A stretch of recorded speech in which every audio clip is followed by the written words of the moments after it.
Friends, we are going to uh, talk on the poetic diction by William Wordsworth. I had told you for the previous lecture that what is a diction. Diction means the words. Diction means the artificial language, the figurative language. Okay, that is the this is called as diction. But William Wordsworth says that there is no need to use a different language for poetry, because a poetry should be reached to each and every one. Means lot of people should watch the or they can read the poetry, and that is why the language should be of a common man. Yes. Poetic diction is the term used to refer to the linguistic style, the vocabulary.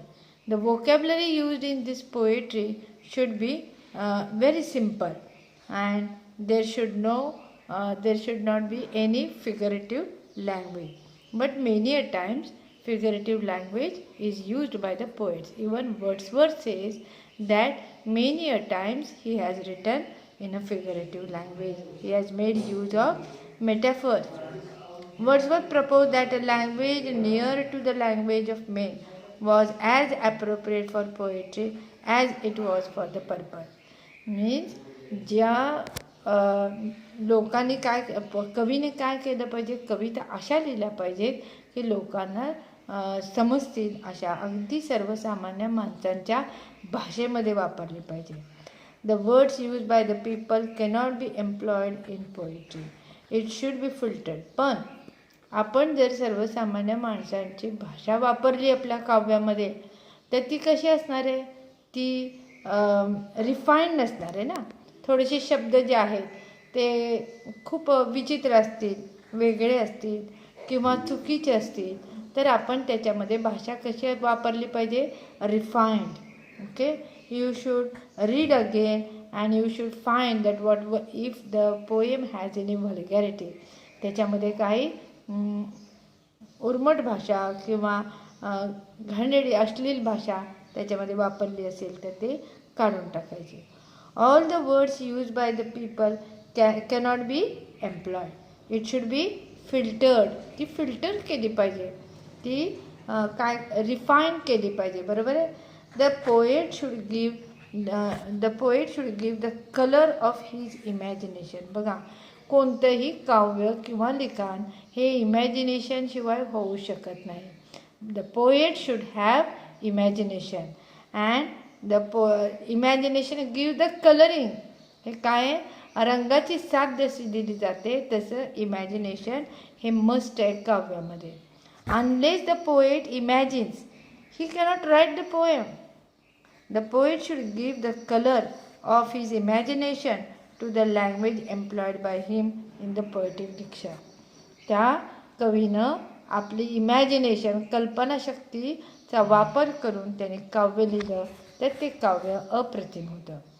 It is indeed true that the language of the earliest poets was failed to differ materially from ordinary language.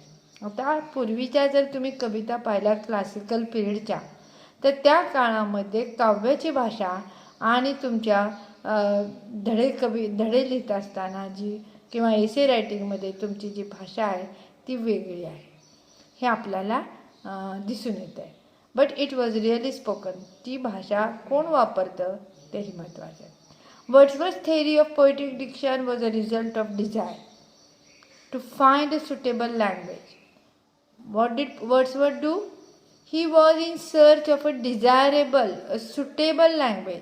काव्याला suit होणारी भाषा कोणती आहे, ज्याच्यातून आपण आपल्या भावना दुसऱ्यांपर्यंत पोचवू शकतो, अशी भाषा कोणती आहे. He brought out the lyrical ballads. आता त्यांनी काय लिहिलं, लिरिकल बॅलेट्स लिहिलं. बरोबर.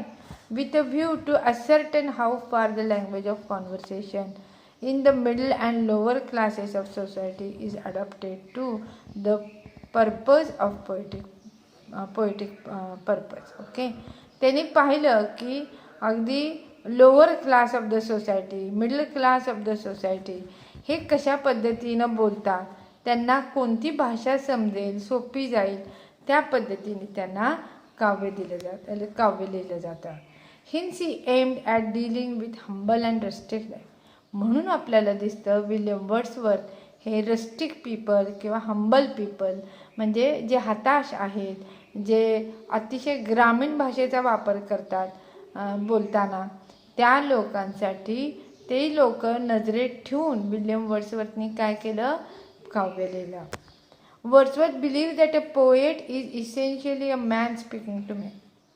विल्यम वर्ड्सवर्थचा हा विश्वास आहे काय, की पोएट्री ही काय आहे, पोएट इज इसेन्शियली, पोएट जो लिहितो तो काय करतो, poet is essentially a man speaking to main.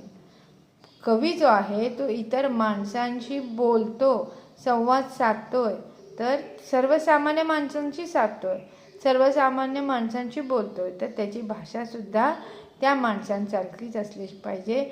Means it should be a real language.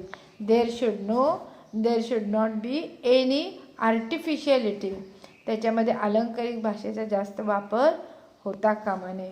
Wordsworth believe that all such ornamented poetry, ornamented म्हणजे अलंकारिक, म्हणजे त्याला अलंकाराची जोड न देता जी कविता लिहिली जाते आणि ती उत्स्फूर्तपणे लिहिली जायला पाहिजे, अशी कविता ज्यावेळेस असते ज्याच्यामध्ये खूप पॅशन्स, इमोशन्स त्या काव्यामध्ये असतं.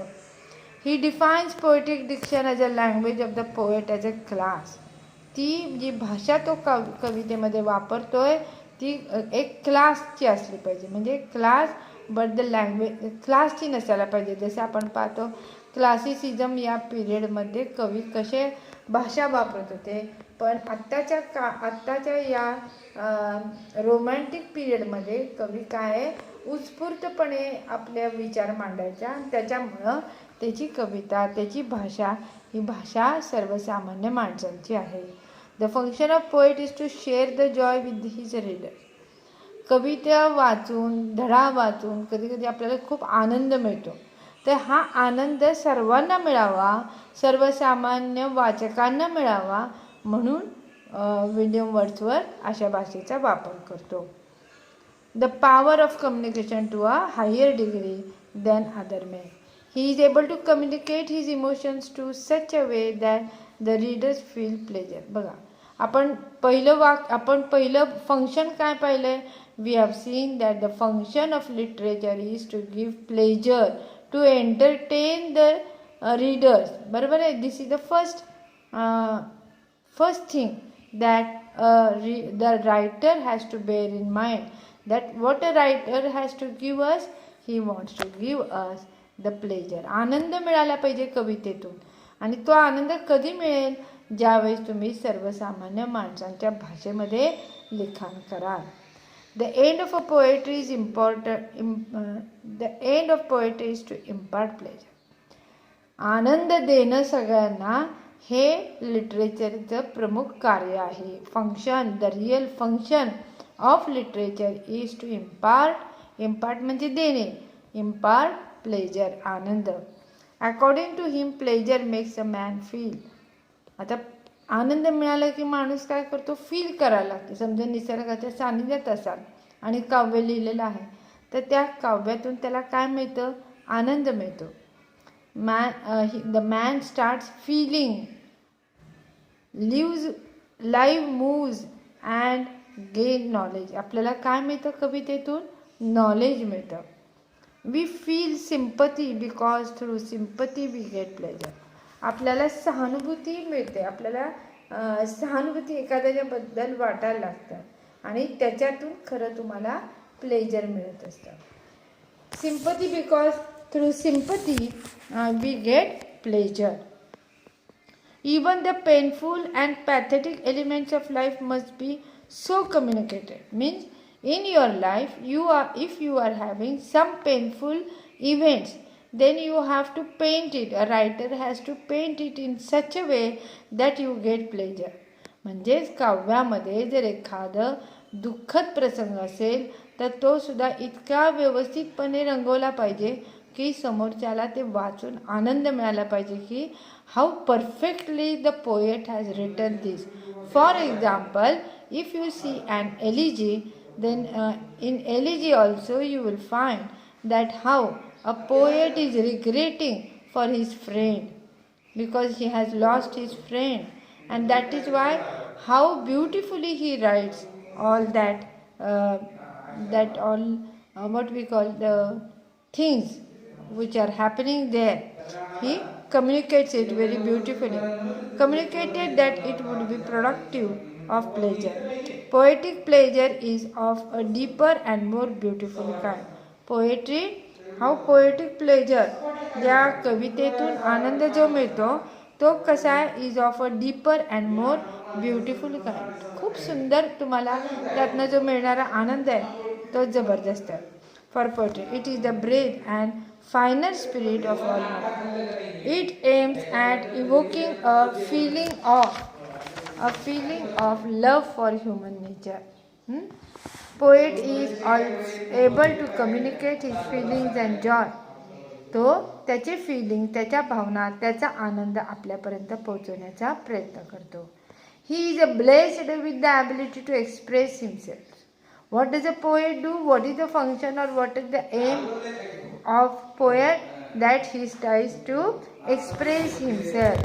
The lyrical ballads was written with the purpose of showing how the common objects or characters could be made to appear in an unusual light by throwing over them a coloring of the imagination. With the help of imagination, how the poet makes the literature beautiful, which gives us joy, which gives us pleasure.